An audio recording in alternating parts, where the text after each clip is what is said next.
नमस्कार, आप देखना शुरू कर चुके हैं ग्लोबल मीडिया अपडेट। कल शाम 7:30 बजे के करीब रांची के हरमू मुक्ति धाम स्थित शराब दुकान के पीछे करीब 7:30 बजे के करीब ये घटना बताई जा रही है कि गोली चलने की घटनाक्रम कहीं ना कहीं वहाँ पर हुई है। गोली जब चली तब आनन फानन में जो अगल बगल के दुकानदार उन्होंने दुकानें बंद कर दी, उनमें भय व्याप्त हो गया। भय व्याप्त हो भी क्यों ना, क्योंकि गोली अंधाधुंध तड़ातड़ चल रही थी। गोली पहले चलना शुरू हुआ है आपका जो हरमू मैदान है, शराब की दुकान जहाँ पर है उसके पीछे, जहाँ पर कई एक नशेड़ी बैठकर शराबी बैठकर वहाँ पर शराब का सेवन करते हैं। अब यहाँ पर जब घटनाक्रम हुआ है तो अब पुलिस उस पैमाने पर जांच कर रही है कि आखिर झगड़ा हुआ क्यों, या ये वर्चस्व की लड़ाई के लिए झगड़ा हुआ या फिर शराब के नशे में झगड़ा हुआ।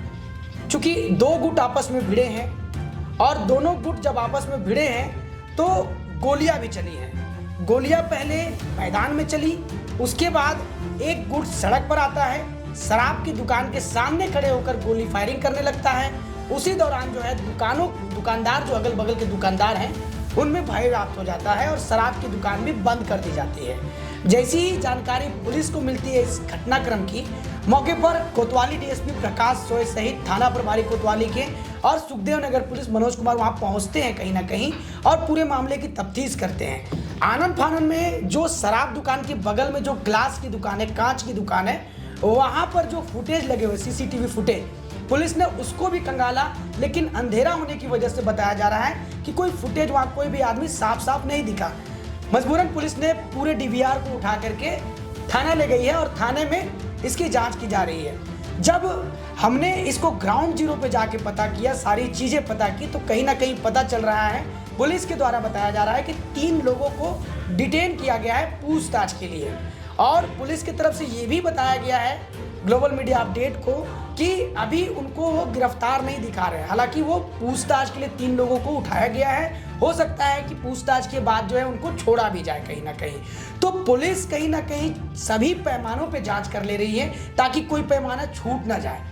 हमारे साथ बात करने के लिए हमारे संवाददाता राहुल हैं, पूरे मामले पे एक बार चर्चा करेंगे। राहुल, क्या लग रहा है आपको, ये 3 लड़कों को जो पुलिस ने डिटेन किया है, क्या लग रहा है, इन्हीं ने गोली चलाया है?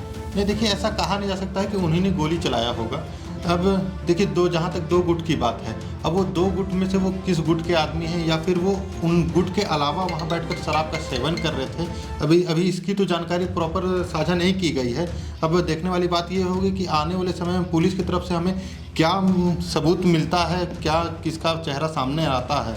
जब वो डीवीआर लेकर गई है पुलिस, तो वो सीसीटीवी कैमरे में जबकि पूरी उनकी रिकॉर्ड हुई है, तो अब रिकॉर्ड हुई है, अब उसमें से चिन्हित किया जाएगा कौन वो व्यक्ति हैं जिन्होंने गोली चलाने का अंजाम किया है।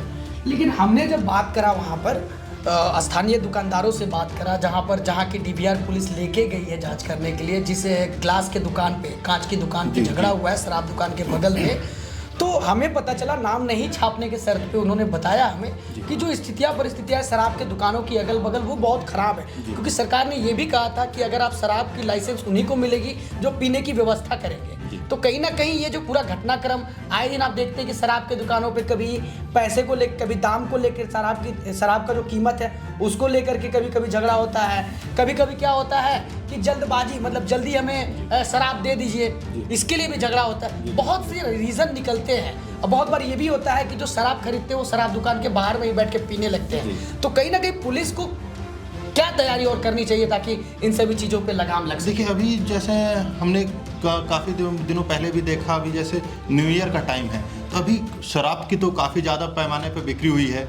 ये झारखंड गवर्नमेंट की तरफ से भी हमें नोटिस जारी किया हुआ था, तो हमें पता चला इसके बारे में। पर अब अक्सर हम लोग देखते हैं कि शराब दुकान के बाहर ही लोग शराब का सेवन करते हैं, जो कि पूरी तरह से इनलीगल है। बट अभी तक हमने तो नहीं देखा है कि पुलिस उस पर कभी एक्शन ले रही है। अब आने वाले समय में हो सकता है इस घटना के बाद पुलिस थोड़ी सतर्क हो और उस पर एक खासा एक्शन लिया जा सकता है। जा सकता है। तो निश्चित तौर पे ये राहुल थे हमारे सहयोगी संवाददाता, इन्होंने बताया कि पुलिस को एक्शन लेना होगा। कहीं ना कहीं जो शराब बिक रहे हैं खुलेआम, और क्योंकि शराब बेचने का काम सरकार ही टेंडर दे रही है, लाइसेंस दे रही है, तो सारी चीज़ें पुलिस को भी कहीं ना कहीं शराब की दुकानों पे पैनी नज़र बना के रखनी होगी।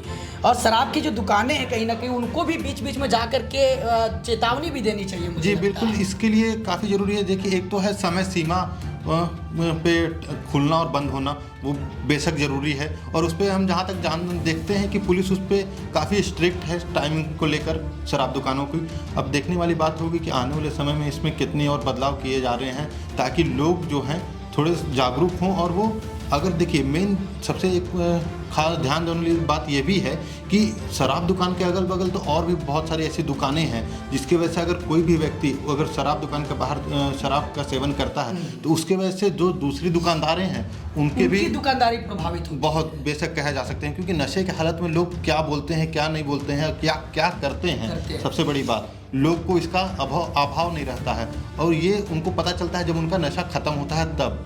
हाँ, तब देखने वाली बात होगी कि क्या होता है इसके आगे। तो कहीं ना कहीं निश्चित तौर पे इन 3 लोगों को जो डिटेन किया है पुलिस ने, पुख्ता तरीके से छानबीन करने के बाद ही अभी निष्कर्ष निकल पाएगा कि फायरिंग किन लोगों ने की है। फिलहाल पुलिस जो है पूरे मामले की छानबीन में जुटी हुई है। हमारा उद्देश्य यही रहता है कि हम खबरों की तह तक जाएं और ग्राउंड जीरो पे जाएं, ताकि हकीकत क्या है वो आप सभी के सामने निकल के सामने आए। धन्यवाद।